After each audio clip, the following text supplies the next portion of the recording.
In 1862, during the height of the Civil War, New Orleans found itself under Union occupation. The city's French Quarter buzzed with an unusual mixture of federal soldiers, displaced plantation owners, and freed slaves navigating their new reality. Among the grand mansions on Royal Street stood the Beauregard estate, a three-story Creole townhouse with cast-iron balconies that had witnessed decades of prosperity built on human bondage. The Union Army had established a makeshift medical facility in the mansion's lower floors, treating wounded soldiers and civilians alike. It was here that Army surgeon Dr. Marcus Whitfield first encountered what would become the most perplexing case of his career. On a humid September morning, a young woman was brought to the makeshift hospital by two Union soldiers who had found her collapsed near the levee. The woman appeared to be in her early 20s, with dark skin that suggested African heritage. She wore the simple cotton dress of a house servant, though it bore no identification of which household she belonged to. What immediately caught Dr. Whitfield's attention was not her unconscious state, but the series of what appeared to be healed wounds across her arms and back. The scars formed unusual patterns, as if someone had methodically inflicted injuries that had somehow healed with impossible speed and precision. When the woman regained consciousness 3 days later, she spoke in a mixture of French and broken English, identifying herself only as Celeste. She claimed no memory of how she had come to be near the levee, nor could she explain the extensive scarring on her body. Dr. Whitfield noted in his medical journal that the scars appeared to be of different ages, some clearly recent while others seemed years old, yet all showed signs of healing that defied conventional understanding of human physiology. The mystery deepened when Dr. Whitfield attempted to examine Celeste more thoroughly. During his examination, he discovered that several wounds that should have taken weeks to heal had closed overnight. A deep laceration on her forearm that he had cleaned and bandaged the previous evening appeared as nothing more than a thin red line by morning. The doctor initially attributed this to his own fatigue and possible misremembering, but when the phenomenon repeated itself over the following days, he began to document everything meticulously.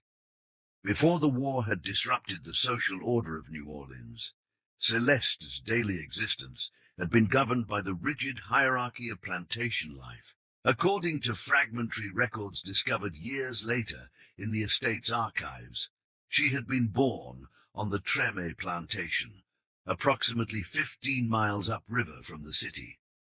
The plantation records, maintained with typical antebellum precision, showed her birth as occurring in 1840, making her 22 years old at the time of her appearance at the Union Medical Facility. The Treme plantation had been owned by the Boudreau family for 3 generations. Jean-Baptiste Boudreau, the patriarch, maintained detailed logs of his human property, noting not only births and deaths, but also the specific skills and physical condition of each enslaved person. Celeste's entry in these records described her as exceptionally resilient and noted her assignment to the main house at age 16, where she worked under the supervision of the plantation mistress, Madame Evangeline Boudreau. What the official records did not capture were the whispered conversations among the enslaved community about Celeste's unusual constitution.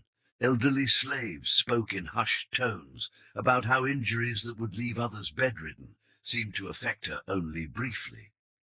When fellow slaves fell ill with the fever that periodically swept through the quarters, Celeste would tend to them with hands that seemed to bring comfort, though none could explain exactly how. The plantation's overseer, a man named Jeremiah Crowder, had arrived at Treme in 1858, bringing with him a reputation for harsh discipline that made even experienced plantation owners uncomfortable. Crowder's methods went beyond the casual brutality that characterized the institution of slavery. He seemed to derive satisfaction from testing the limits of human endurance, particularly with those he deemed difficult or unusual. Madame Boudreau's personal diary, discovered during a renovation of the main house in 1963, contained several references to disagreements with Crowder regarding his treatment of the household staff. One entry, dated March 1861, read, "I have spoken to Mr. Crowder again about his methods. While I understand the necessity of maintaining order, his particular interest in Celeste troubles me. She has never shown anything but complete obedience, yet he continues to subject her to punishments that seem excessive, even by our standards." The Civil War had disrupted the careful order of plantation life long before Union forces occupied New Orleans. Many of the area's wealthier families had fled north to relatives in more secure locations, leaving their properties in the hands of overseers and a skeletal staff. The Boudreau family had departed for their cousins in Natchez in early 1862, leaving Crowder in charge of a greatly reduced household staff. With the family gone, and Union patrols making only occasional sweeps of the outlying plantations, Crowder's behavior became increasingly erratic. Former slaves who survived the war later testified that he had become obsessed with what he called scientific experiments, though none could provide detailed accounts of what these experiments entailed. The few who spoke of this period described an atmosphere of fear that went beyond the normal terror of plantation life. The triggering event that led to Celeste's appearance in New Orleans began with the arrival of a stranger at the Trem plantation in late August 1862. According to later testimony from a slave named Samuel, who worked in the stables, a tall man in civilian clothes arrived on horseback, carrying a leather satchel and requesting private conference with Crowder. The stranger remained for 3 days, during which time the normal routines of the plantation were suspended. Samuel recalled that during the stranger's visit, the other house slaves were forbidden from entering the main building. Smoke rose from the kitchen chimney at odd hours, and strange odors drifted from the windows. On the second night, those in the quarters heard sounds that they described as neither human nor animal, though none dared investigate their source. When the stranger departed on the third day, Crowder's demeanor had changed markedly.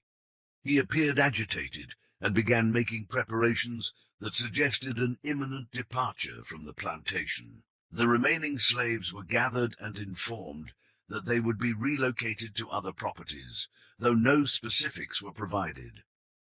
Several slaves, including Celeste, were selected for immediate transfer to what Crowder described as special arrangements in the city.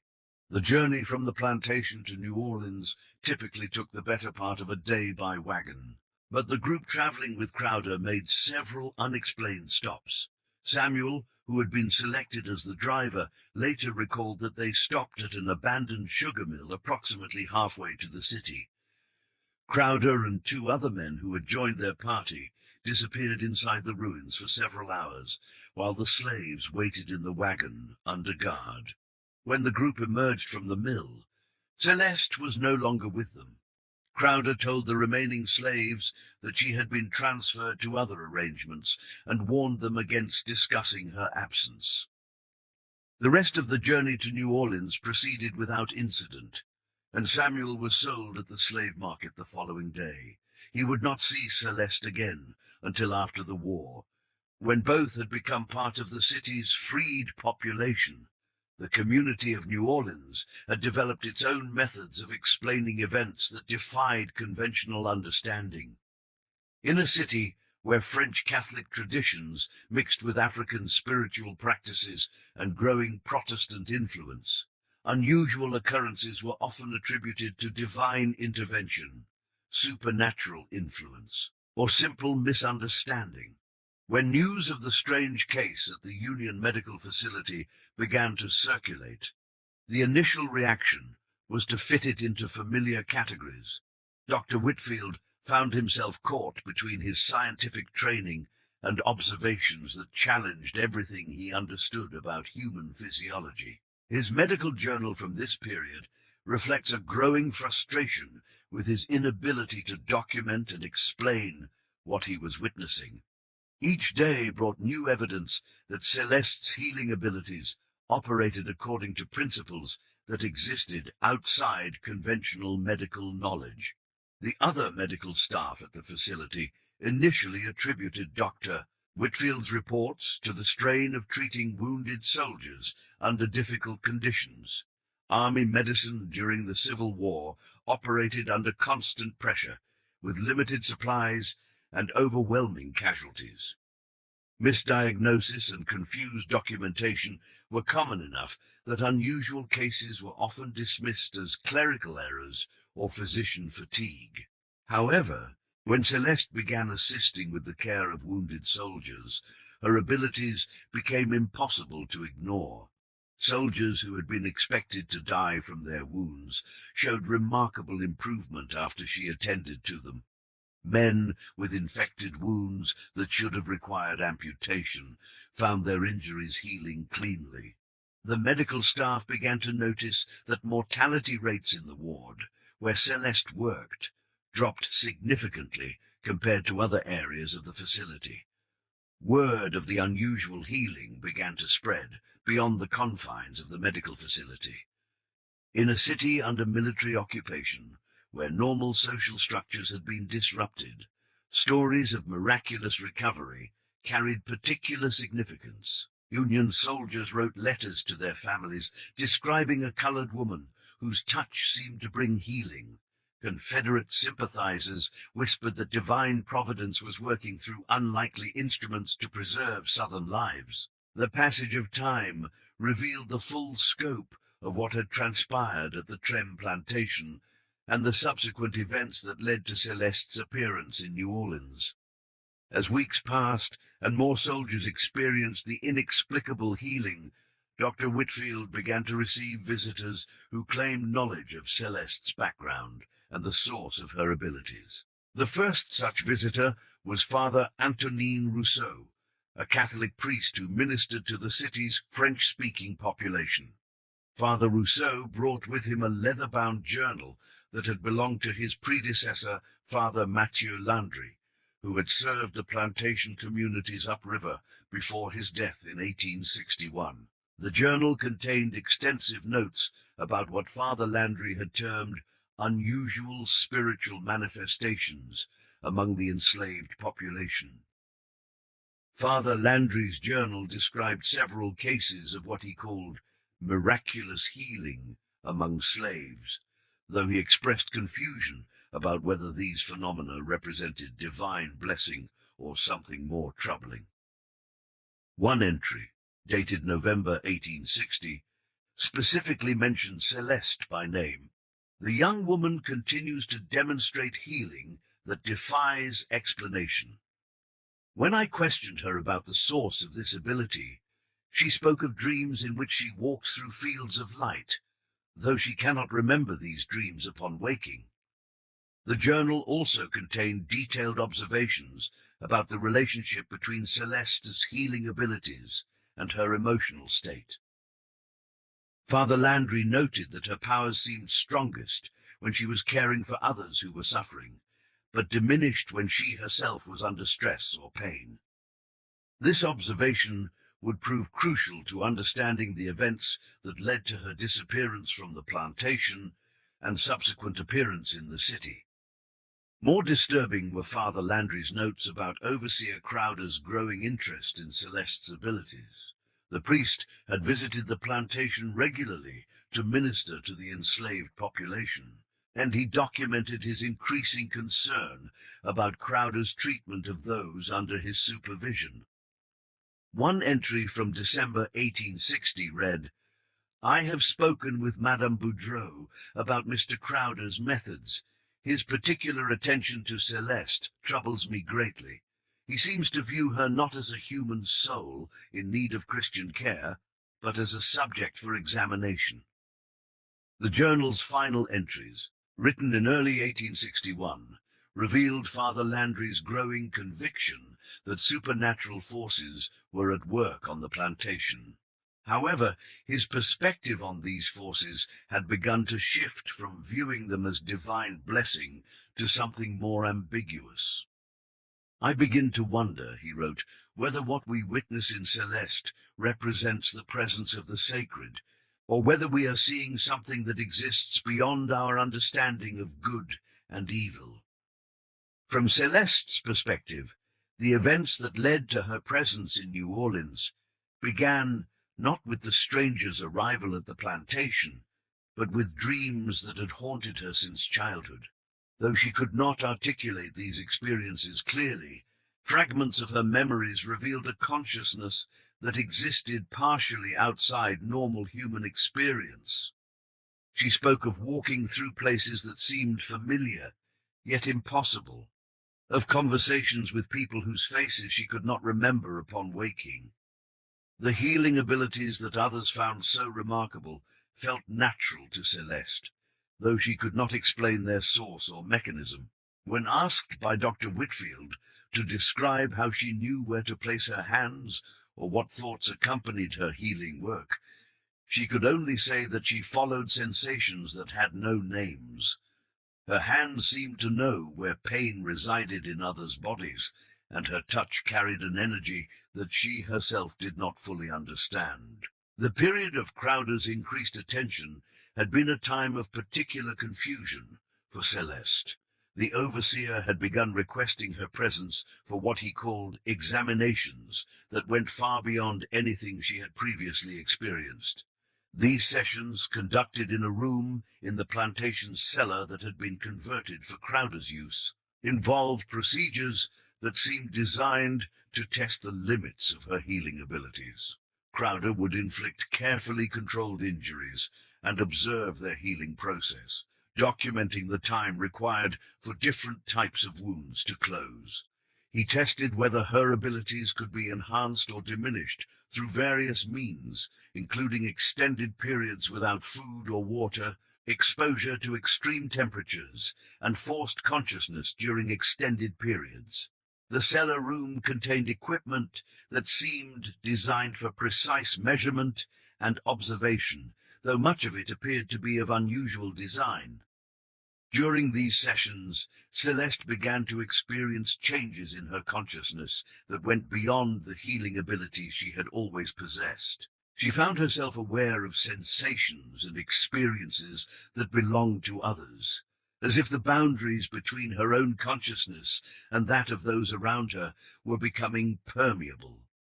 When Crowder inflicted pain, she began to sense not only her own suffering, but also his satisfaction and the strange hunger that seemed to drive his experiments. The arrival of the stranger in late August had intensified these experiences to an almost unbearable degree.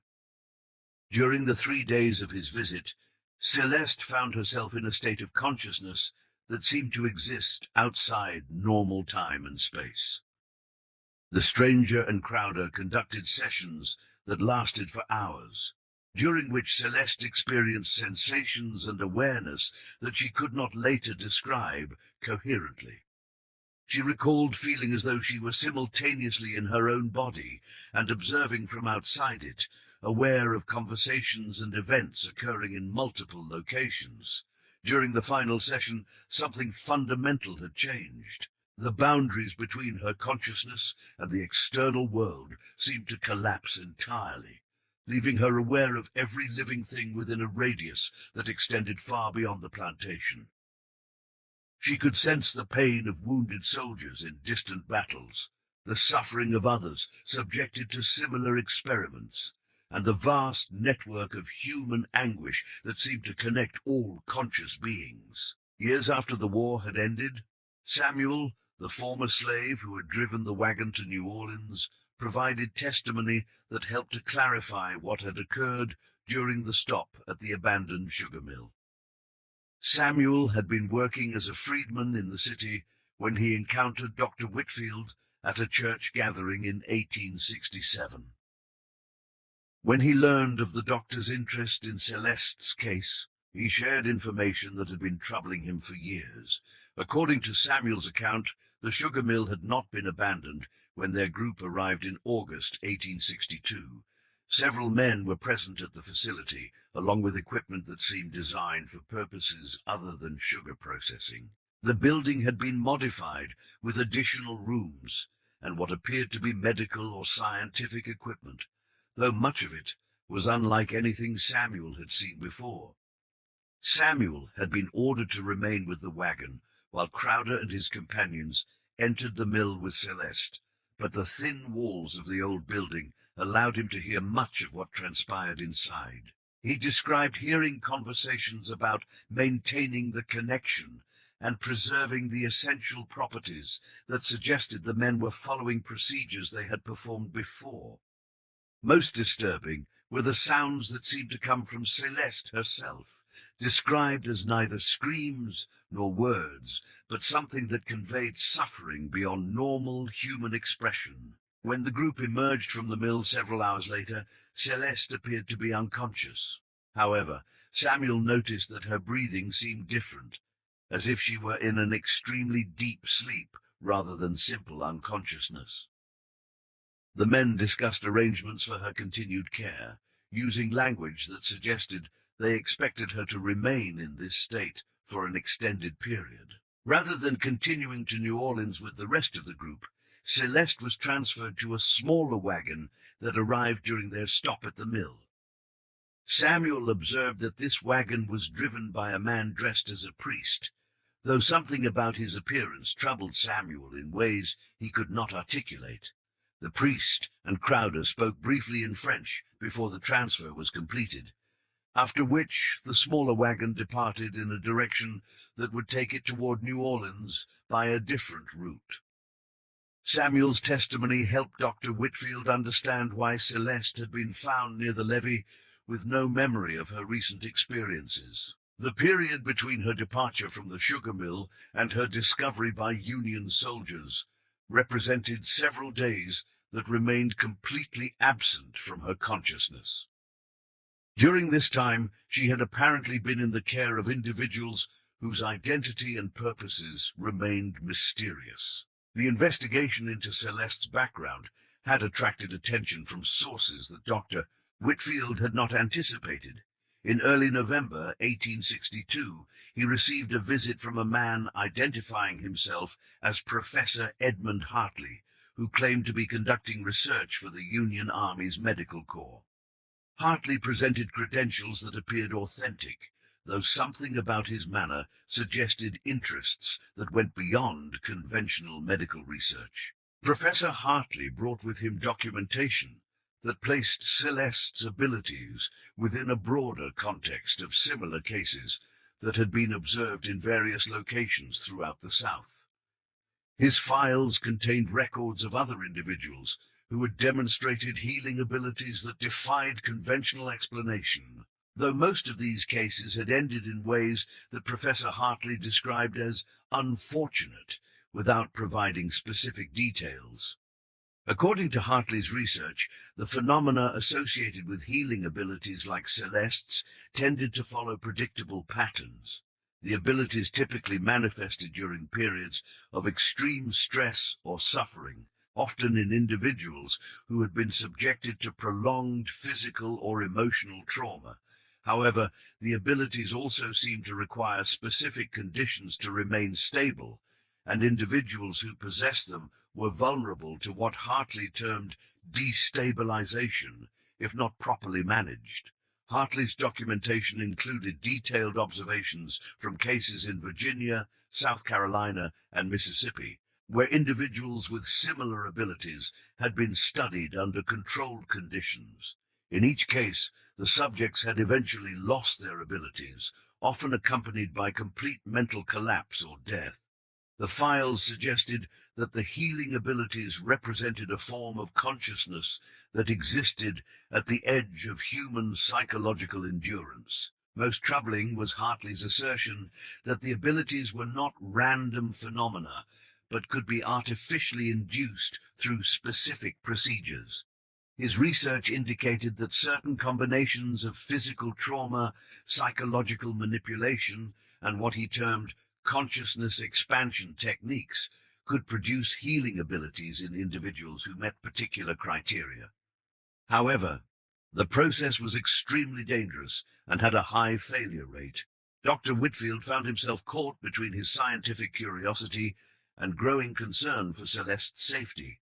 Hartley's research suggested that her abilities were both more extraordinary and more precarious than he had realized. The professor's interest in conducting further studies raised questions about whether Celeste would be protected or exploited by continued scientific attention.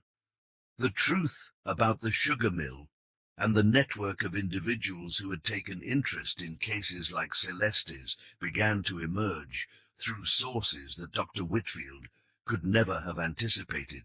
In December 1862, he was approached by a Union intelligence officer named Captain Thomas Morrison, who brought information that placed Celeste's case within a much darker context. According to Captain Morrison's investigation, the abandoned sugar mill was part of a network of facilities throughout the South where individuals with unusual abilities were being collected and studied. The operation appeared to have connections to both Confederate intelligence efforts and certain Northern interests that remained hidden from official Union authorities. The goal seemed to be developing methods for enhancing and controlling abilities like Celeste's for potential military applications. The stranger who had visited the Treme plantation was identified as Dr. Silas Blackwood, a physician who had been expelled from Harvard Medical School in 1858 for conducting unauthorized experiments on patients. Blackwood had disappeared shortly after his expulsion, but reports suggested that he had been continuing his research in the South, where the disruptions of war provided cover for activities that would have been impossible under normal circumstances. Captain Morrison's files contained evidence that Blackwood and his associates had been operating for several years before the war, using the plantation system to identify and acquire individuals who showed evidence of unusual abilities. The network included overseers like Crowder, who had been specifically recruited for their willingness to participate in experiments, as well as physicians and researchers who had been excluded from legitimate academic institutions. The facility at the sugar mill was apparently one of several locations where subjects were taken for intensive study and experimentation. The goal was to understand the source of abilities like healing and to develop methods for transferring or replicating these abilities in others. However, the research had proven extremely dangerous, with most subjects suffering complete psychological breakdown or death during the experimental process. Celeste's case was unusual because she had retained both her abilities and her basic mental functioning, despite having been subjected to procedures that had proven fatal to others. Captain Morrison's files suggested that this resilience made her particularly valuable to Blackwood's research, but also placed her in extreme danger if she were to fall back into his hands. The revelation that had been hidden in the depths of the abandoned sugar mill began to surface through evidence that Dr. Whitfield discovered during a clandestine visit to the facility in early 1863. Acting on information provided by Captain Morrison, Dr. Whitfield and a small group of Union soldiers conducted a careful exploration of the mill and its surrounding buildings. The facility proved to be far more extensive than its external appearance suggested. Underground chambers had been excavated beneath the main building, creating a complex of rooms that had been specifically designed for medical research and experimentation. The equipment found in these chambers was both sophisticated and disturbing, including devices that seemed designed to induce and monitor extreme physiological states. Most significant was the discovery of detailed documentation that had been left behind when the facility was hastily abandoned. These files contained records of dozens of cases similar to Celeste's, along with theoretical frameworks that attempted to explain the source and nature of healing abilities. The research suggested that these abilities represented access to forms of consciousness that existed beyond normal human awareness. According to the documentation, healing abilities like Celeste's were manifestations of what the researchers termed expanded consciousness states that allowed individuals to perceive and manipulate the fundamental forces that governed biological processes. The abilities were not supernatural, but represented access to aspects of natural law that were normally beyond human awareness or control. However, the research also revealed that these expanded consciousness states were extremely unstable and could be maintained only under specific conditions. Individuals who possessed healing abilities existed in a constant state of psychological and physiological stress that made them vulnerable to complete mental collapse. The experiments conducted at the facility were attempts to understand and stabilize these states, but they had proven largely unsuccessful. The files contained detailed case studies that documented the progressive deterioration of subjects who had been studied over extended periods. In most cases, the healing abilities gradually weakened over time, accompanied by increasing mental instability and physical deterioration. The researchers had concluded that the human nervous system was not equipped to sustain the consciousness states required for healing abilities over extended periods. Most disturbing were the records indicating that researchers had developed methods for artificially inducing healing abilities in subjects who did not naturally possess them.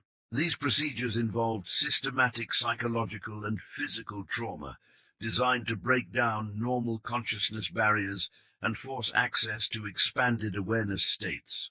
However, artificially induced abilities were even more unstable than natural ones, and inevitably resulted in complete psychological breakdown within weeks or months. During the final phase of the investigation, Dr. Whitfield discovered evidence that Celeste's abilities were beginning to deteriorate in ways that matched the patterns documented in the research files. Her healing became less consistent, sometimes failing entirely when she attempted to treat severely wounded soldiers. She began experiencing periods of disorientation during which she seemed unaware of her surroundings, as if her consciousness were operating in multiple locations simultaneously. More troubling were the changes in Celeste's emotional state. The calm acceptance that had characterized her personality began to give way to periods of intense anxiety and confusion.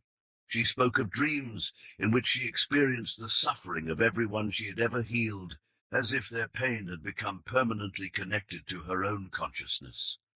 Sleep became increasingly difficult, and she often remained awake for days at a time, staring into space with an expression of profound sadness. Dr. Whitfield's medical examination revealed that Celeste's physical condition was also deteriorating.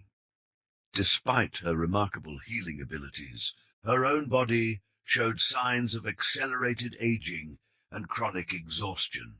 Her heart rate and blood pressure were consistently elevated, as if she were in a constant state of physical stress. Most concerning was the evidence of neurological changes that suggested her brain was operating at levels that exceeded normal human capacity. The pattern of deterioration matched the case studies from the sugar mill almost exactly. According to the research documentation, subjects with healing abilities typically maintained their peak effectiveness for 6 to 8 months after the onset of their abilities, followed by a period of gradual decline that lasted another 6 to 12 months. The final stage involved rapid psychological collapse that was invariably fatal. Understanding that Celeste was approaching the critical phase of her deterioration, Dr. Whitfield began exploring options for helping her manage the transition. However, the research files offered little hope for preventing the ultimate collapse of her abilities and the mental breakdown that would accompany their loss. The researchers had concluded that healing abilities represented a temporary expansion of human consciousness that could not be sustained indefinitely. The resolution of Celeste's case came not through medical intervention, but through events that remained mysterious even in the extensive documentation that survived the war. In March 1863, Celeste disappeared from the Union Medical Facility under circumstances that were never satisfactorily explained. She had been in her assigned quarters when the night watch made their rounds at midnight, but was gone when they returned an hour later. No evidence of forced entry or struggle was found in her room, and the guards at all entrances reported no unusual activity during the night. Celeste's few possessions remained in their usual places, and her bed appeared to have been slept in, suggesting that her departure had been voluntary and unplanned. However, she left no note or message indicating her intentions or destination. Dr. Whitfield organized an extensive search of the city, focusing on areas where Celeste might have sought refuge among the freed slave population. However, despite the cooperation of community leaders and religious organizations, no trace of her could be found. It was as if she had simply vanished without leaving any evidence of her passage. Several weeks after her disappearance, Dr. Whitfield received a letter that had been delivered by an unknown messenger. The letter was written in Celeste's handwriting, though the style and content were unlike anything she had previously produced. The message was brief but clear. She had chosen to leave in order to prevent the deterioration and collapse that she knew was approaching. She thanked Dr. Whitfield for his care and asked him not to search for her. The letter also contained information that suggested Celeste had gained access to knowledge about her condition that she had not possessed before. She wrote of understanding the true nature of her abilities and the reasons why they could not be sustained indefinitely. Most intriguingly, she mentioned having made contact with others who shared similar experiences and who had found ways to manage the transition process. Years later, Dr. Whitfield would receive occasional reports of healing incidents in various locations throughout the South that bore similarities to Celeste's abilities. However, these reports were always fragmentary and impossible to verify. It seemed that individuals with healing abilities had learned to operate in ways that avoided the attention that had made Celeste's case so well documented. The final documentation of Celeste's case came in the form of a letter that Dr. Whitfield received in 1867, 4 years after her disappearance. The letter was postmarked from a small town in rural Louisiana, though the return address proved to be fictitious when Dr. Whitfield attempted to respond. The handwriting was recognizably Celeste's, and though it showed signs of strain and fatigue. In the letter, Celeste provided a final account of her experiences and the resolution of her unusual circumstances. She wrote that the healing abilities had indeed continued to deteriorate after her departure from New Orleans, following the pattern that Dr. Whitfield had predicted. However, she had discovered that the loss of these abilities was not necessarily accompanied by the mental collapse that the research had suggested was inevitable. According to her account, she had made contact with a small community of individuals who had possessed similar abilities and had successfully managed the transition back to normal human consciousness. This community operated in secret, helping others who found themselves in similar circumstances to navigate the dangerous period during which their expanded awareness gradually returned to normal limits. The process was not without its difficulties. Celeste described experiencing periods of profound disorientation and loss as her consciousness contracted back to normal human boundaries. The ability to sense and heal the suffering of others gradually faded, leaving her feeling isolated and diminished. However, the community had developed techniques for managing this transition that prevented the psychological breakdown that typically accompanied the loss of these abilities. Most significantly, Celeste reported that she had retained certain aspects of her expanded awareness even after her healing abilities had completely disappeared. She remained sensitive to the emotional states of others and possessed an intuitive understanding of human suffering that allowed her to provide comfort and guidance without the dramatic healing abilities that had made her case so remarkable. The letter concluded with Celeste's reflection on the meaning of her experiences. She had come to understand her healing abilities not as a supernatural gift, but as a temporary access to aspects of human consciousness that normally remained hidden. The abilities had allowed her to experience the fundamental interconnectedness of all conscious beings, though the human nervous system was not equipped to sustain this awareness indefinitely. She expressed gratitude for the period during which she had been able to ease the suffering of others, but also relief at having returned to a more normal state of consciousness. The expanded awareness that had enabled her healing abilities had also forced her to experience the full scope of human pain and suffering, a burden that had become increasingly difficult to bear as time passed. The trail of documentation surrounding Celeste's case continued for several more years through scattered reports and official records that suggested the network of researchers who had taken interest in healing abilities had continued to operate after the war. Union intelligence files from the Reconstruction period contained references to ongoing investigations into what were termed anomalous healing incidents that were believed to be connected to the wartime experiments. However, these later cases seemed to follow a different pattern than Celeste's experience. The individuals involved typically displayed healing abilities for much shorter periods and often suffered the psychological breakdown that Celeste had somehow avoided. This suggested that the techniques developed by the research network had not improved significantly, or that the conditions that had allowed Celeste to survive her experiences were unique and difficult to replicate. By 1870, official interest in these cases had largely disappeared as the federal government focused on other priorities of Reconstruction. The files were archived and forgotten, and the network of researchers who had operated during the war either died or moved on to other pursuits. The extraordinary circumstances that had allowed cases like Celeste's to be documented and studied had passed with the end of the war and the return to normal social conditions.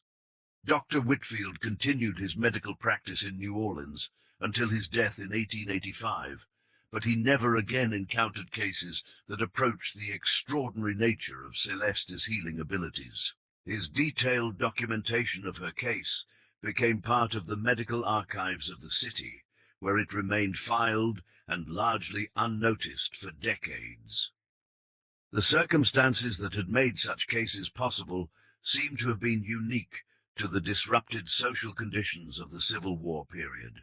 The final chapter in the documented history of Celeste's case came through the discovery of additional materials during renovation work on several buildings in New Orleans during the 1960s. Among the items found in sealed storage areas were additional letters and documents that provided glimpses into the later history of the healing abilities phenomenon and the fate of those who had been involved in studying it. These materials suggested that the community Celeste had described in her final letter had continued to exist for several decades after the war, operating as an underground network that helped individuals with unusual abilities manage their circumstances safely. The community had developed sophisticated understanding of the consciousness states associated with healing abilities and had created support systems that prevented the psychological breakdown that had claimed so many subjects during the wartime experiments. However, The materials also indicated that the abilities themselves had become increasingly rare as social conditions stabilized and the extreme circumstances that seemed to trigger their development became less common. By the end of the 19th century, documented cases of healing abilities had virtually disappeared, suggesting that these phenomena were closely connected to specific historical and social conditions that had passed with the end of the Civil War era. The documents included testimonials from several individuals who had possessed healing abilities and had successfully transitioned back to normal consciousness with the help of the community Celeste had described. These accounts provided evidence that the dire predictions of the wartime researchers had been based on incomplete understanding of the phenomena they were studying. When provided with proper support and guidance, individuals could survive the loss of their extraordinary abilities without suffering the psychological collapse that the researchers had considered inevitable. Among the final documents was what appeared to be a letter from Celeste herself, dated 1878, and addressed to Dr. Whitfield, though apparently never sent. In this letter, she provided a final reflection on her experiences and the lessons they had taught her about the nature of human consciousness and suffering. She wrote of having found peace in her return to normal awareness and in the work she had been able to do, helping others navigate similar transitions. The letter revealed that Celeste had spent the final years of her life working as a midwife and healer in rural Louisiana, using the understanding she had gained from her extraordinary experiences to provide comfort and care to others, without relying on the dramatic abilities that had once defined her existence. She had married and raised children, living a life that was outwardly ordinary, but informed by the profound insights she had gained during her period of expanded consciousness. She concluded by expressing hope that the documentation of her case would someday be useful to others who might find themselves experiencing similar phenomena. She emphasized that healing abilities, while remarkable, were not in themselves the goal of human consciousness, but rather a temporary glimpse of potentials that existed within all human beings. The true significance of her experiences lay not in the abilities themselves, but in the understanding they had provided of the fundamental interconnectedness of all conscious life. The story of Celeste's healing abilities and the network of researchers who had studied her case remained buried in archives and forgotten files for nearly a century. It was only in the 1960s, when civil rights workers and historians began researching the experiences of enslaved people during the Civil War, that the documentation began to surface and receive serious scholarly attention. Even then, the extraordinary nature of the claims made it difficult to determine where historical fact ended and legend began. Dr. Whitfield's medical journal, discovered during the renovation of a New Orleans hospital in 1963, provided the most detailed and credible account of healing abilities that had ever been documented. The journal's clinical observations and careful documentation made it impossible to dismiss the case as folklore or exaggeration, though the phenomena described remained as impossible to explain as they had been a century earlier. Modern medical researchers who examined the documentation found themselves in the same position as Dr. Whitfield had been during the Civil War. The evidence for extraordinary healing abilities was compelling and detailed, but the mechanisms that might have enabled such abilities remained completely outside the boundaries of conventional medical understanding. The case stood as a reminder that human consciousness and its potential abilities remained far more mysterious than mainstream science was prepared to acknowledge. The final mystery surrounding Celeste's case concerned the ultimate fate of the woman whose abilities had created such extensive documentation. Despite the detailed records of her experiences during the Civil War and the letters that provided glimpses of her later life, no definitive record of her death or final years was ever discovered. The trail of evidence simply faded away sometime during the 1880s, leaving her ultimate destiny as mysterious as the source of her extraordinary abilities had been.